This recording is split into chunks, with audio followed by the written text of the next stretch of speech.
ब्रेकनंतर एक महत्त्वाची बातमी। पुण्यात 14 दिवसांपासून आदिवासी विद्यार्थ्यांचं उपोषण हे सुरूच आहे। उपोषणादरम्यान आणखी एका विद्यार्थिनीची प्रकृती खालावली असल्याची देखील माहिती मिळतेय। याशिवाय आपण जर बघितलं तर या विद्यार्थ्यांच्या अनेक मागण्या आहेत ज्या की पूर्ण झालेल्या नाहीये आणि त्यांचं उपोषण हे अद्यापही सुरू आहे। एका आणखी विद्यार्थिनीची प्रकृती या ठिकाणी खालावलेली आहे।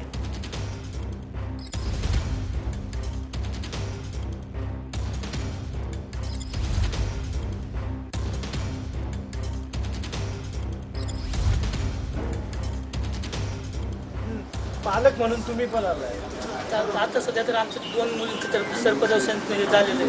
आता आमचं उपोषणाने मुलाचं जर मूर्तीची जर वाट पाहत असेल तर आम्ही पालक म्हणून सरकारचा पूर्णपणे निषेध करत आहे।